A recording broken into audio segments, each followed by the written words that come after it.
कालिया नाग के क्षेत्र में जाकर कोई भी जीवित वापस ना लौट सको।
ये क्या किया वाना ने? कालिया नाग तो उसे देखते ही निकल जाएगा।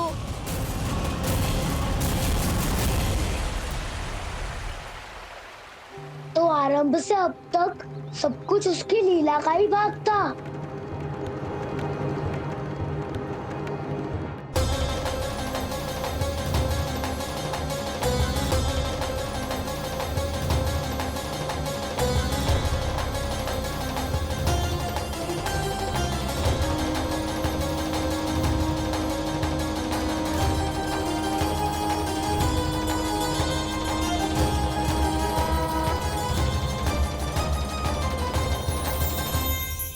इतना सुंदर रूप, मन मोहने वाली मुस्कान, अद्भुत तेज और भगवान जैसी दिव्यता।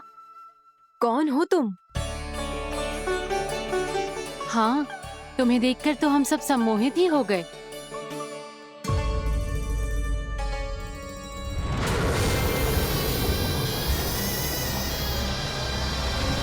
तुम जो भी हो बालक, वापस लौट जाओ।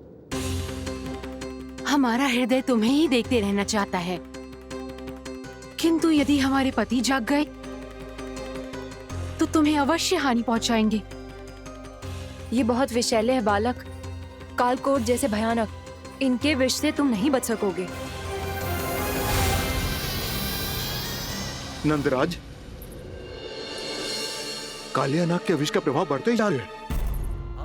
पहले 8 कोस तक उसके विष का प्रभाव था, अब तो 1 योजन से अधिक क्षेत्र में फैलो है।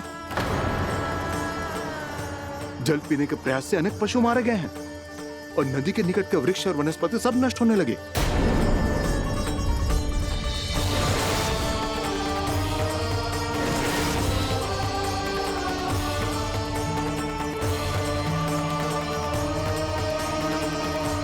इनके विष की तीव्रता इतनी अधिक है बालक कि इनके संपर्क में आने वाले को तड़पने का भी अवसर नहीं मिलता। इनके विष की अग्नि क्षण भर से भी कम समय में प्राणवायु को जलाकर राख कर देती है।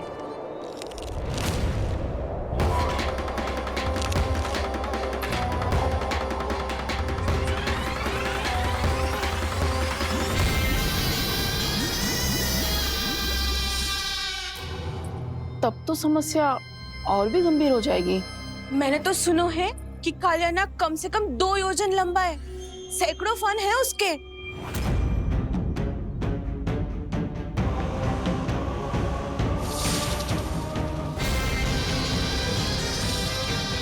इसका अर्थ तो ये है कि हम दोनों ओर से फंस गए। एक और कंस को 1 कोटि कमल पुष्प देने जो कि कालिया नाग के क्षेत्र में पड़ते हैं, और दूसरी ओर उस कालिया नाग का विष यमुना जी के क्षेत्र में बढ़ता ही जा रहा।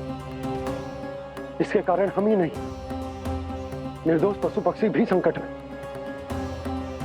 इन दोनों समस्याओं का एक ही समाधान है, उस कालिया नाग का सामना करना। और ये ना समझ आ रहा कि हम ये करेंगे कैसे, क्योंकि ये बात साधारण मनुष्य के बस की ना है। हमारे लिए ये असंभव है।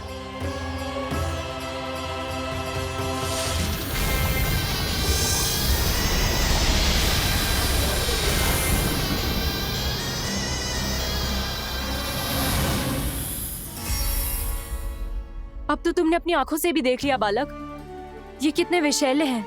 नींद में भी विष उगलते हैं। इससे पहले कि तुम्हें कुछ हो जाए, चले जाओ यहाँ से, मान लो हमारी बात। आप सब मुझे जानती भी नहीं और फिर भी मेरी इतनी चिंता कर रही हैं आप। माँ की ममता भेदभाव नहीं जानती। तुम भी किसी के पुत्र हो और हम सब भी माँ हैं। एक माँ को हर बालक में अपनी ही संतान दिखाई देती है, इसलिए हम तुमसे विनती करते हैं, वापस चले जाओ, बचा लो अपने प्राण। मेरी चिंता मत कीजिए, मुझे कुछ नहीं होगा। होगा, अनर्थ होगा यदि ये उठ गए तो।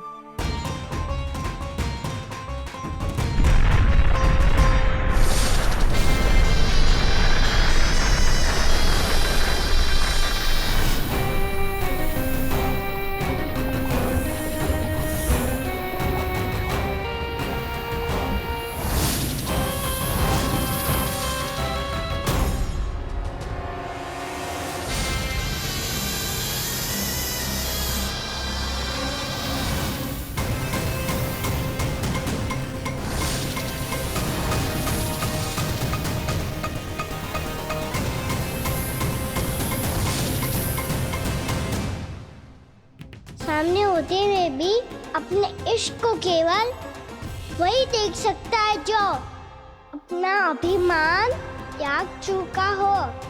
पर पूर्व जन्म में मेरा भक्त होने के नाते मेरा सत्य स्वरूप देख पाने में मुझे इसकी सहायता करनी चाहिए।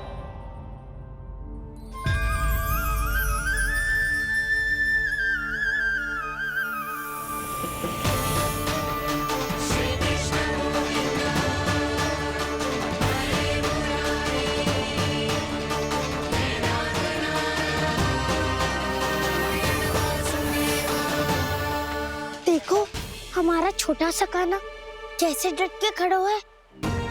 इतने विशालकाय, इतने महाभयंकर सबके सामने।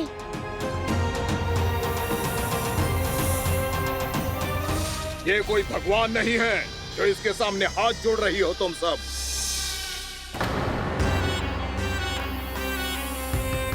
एक सामान्य साधारण बालक है ये, जो ये तक नहीं जानता कि इसके सामने है इसका काल, कालिया।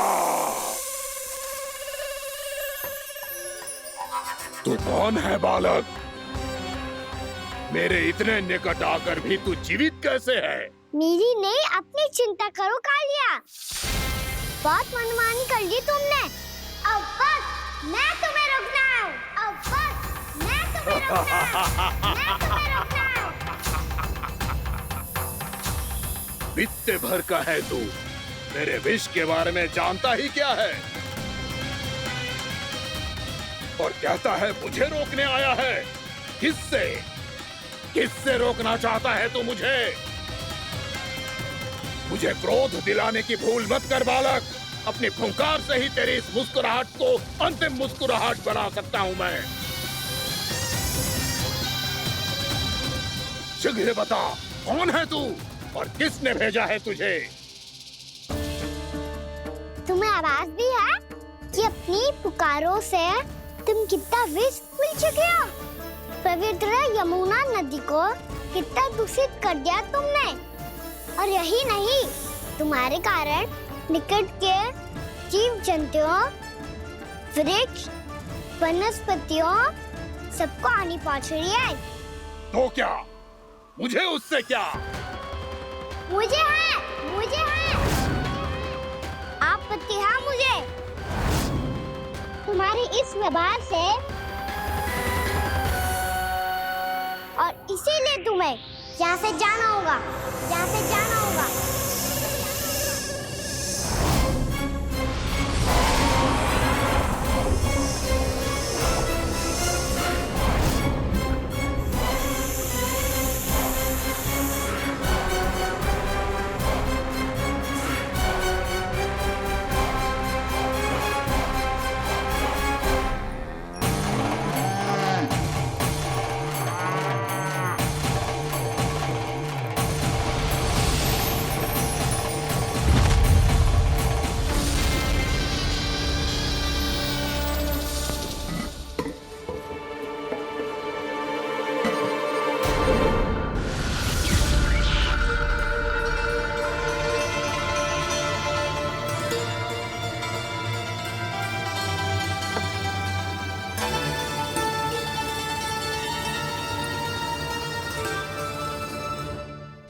मुझे आदेश देने का साहस भी कैसे किया तूने? इस क्षेत्र को मैंने अपना राज्य बनाया है, मेरा परिवार रहता है यहाँ, और तू मुझे यहाँ से जाने के लिए कह रहा है? हाँ, क्योंकि तुम्हारे यहाँ रहने के कारण अन्य जीवों को हानि हो रही है और मैं ऐसा नहीं होने दे सकता। मैं तो बस वही कर रहा हूँ जो एक सर्प का स्वभाव है। विष फैलाना स्वाभाविक है मेरे लिए, इसलिए मुझे चुनौती मत दे बालक। चुनौती तो मैं दे चुका हूँ कालिया। अब तो बस तुम्हें स्वीकार करनी है।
मैं भी चेतावनी दे रहा हूँ, यहाँ से चले जाओ।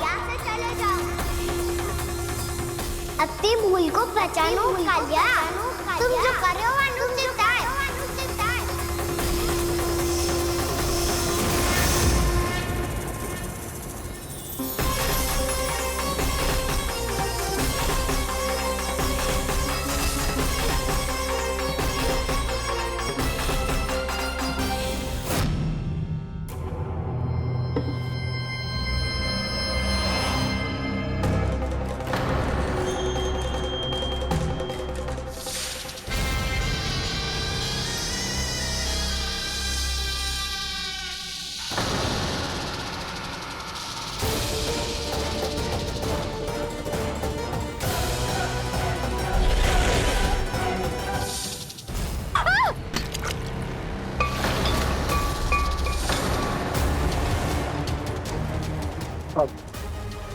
मैं आता हूँ। क्या हो गया सुधा? मुझे आवाज हो रहा है जी, कछु ना कछु गड़बड़ है। यशोदा, जो समस्या हमारे सामने है, हम सभी उसका समाधान खोजने में जुटे। तो तुम विश्वास करो, मैं कोई ना कोई समाधान अवश्य ढूंढ लूंगा। हम कैसे भी करके वो कमल के पुष्प उस कंस तक पहुंचा देंगे। नाना, समस्या उससे कहीं अधिक है, उससे कहीं अधिक बड़ी, उससे कहीं अधिक भयानक है।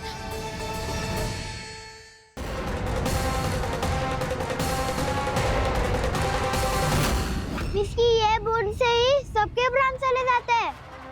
इसने तो विस्की धारियां फेंकी है खाना पे। कान्हा कैसे बच्चे को अधिक विष से? इसका विष तो क्या, ये सर स्वयं भी छू तक नहीं पाएगा हमारे कान्हा को।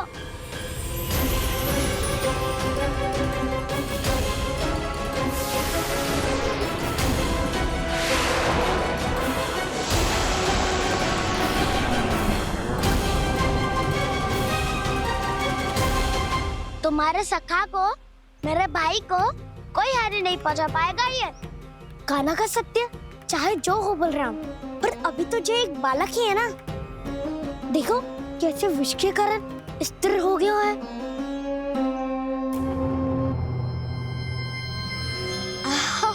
हाँ, सर्फ ने कितनी आसानी से अपनी पूंछ से बांध लिया है। मुझे यहाँ से भगाना चाहता था ना तू? अब मैं तुझे दिखाऊंगा अपना सामर्थ्य। ये मूर्ख किसे बांधना चाहता है अपनी पूंछ में? उन्हें जिनका विस्तार सारे ब्रह्मांड में है, या उन्हें जो स्वयं अनंत है? पर देवराज, प्रभु ऐसा करने ही क्यों दे रहे हैं कालिया को? आप सब भूल रहे हैं देवगण। कालिया पूर्व जन्म में प्रभु का बहुत बड़ा भक्त था। उसी भक्ति का फल मिल रहा है अब इसे। वैसे भी भक्तों के मन का भाव सबल हो तो भगवान तो सहज ही बंध जाते हैं।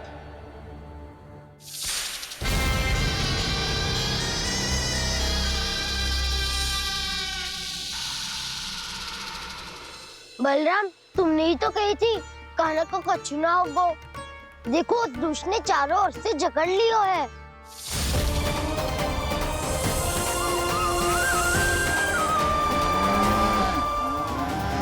ये क्या कह रही हो तुम? जसोदा जी, क्या हुआ? घबरा क्यों रही हो आप?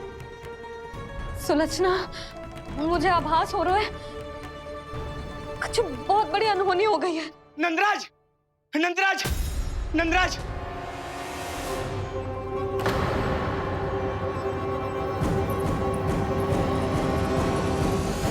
नंदराज, कान्हा ने जमना नदी में छलांग लगा दी है। कान्हा ने जमना नदी में छलांग लगा दी है। कान्हा ने जमना नदी में छलांग लगा दी है। कान्हा जमना में कूद गया है। मुझे लगा था आज कछु गड़बड़ होने वाली है। मुझे आज कान्हा को ना जाने देना चाहिए था।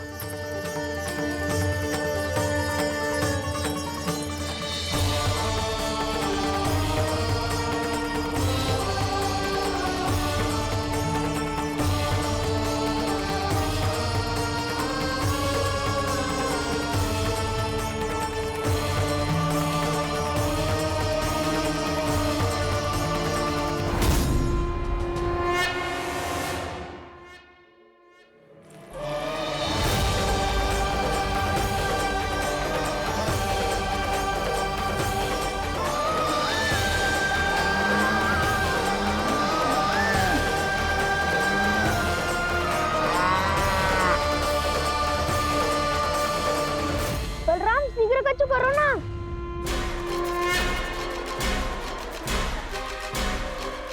कछु भी करो पर कान्हा को बचाओ।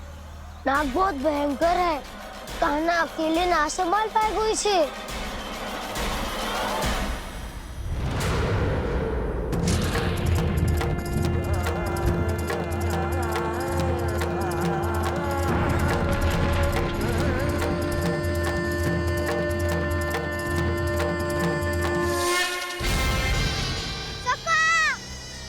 कोई बचाओ कान्हा को।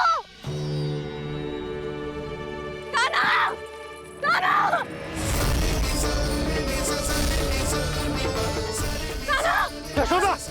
यशोदा रुको! छोड़ दो मुझे। छोड़ दो मुझे। रुकिए, संभालो। बावली हो गई क्या? कितनी संभालो? कान्हा!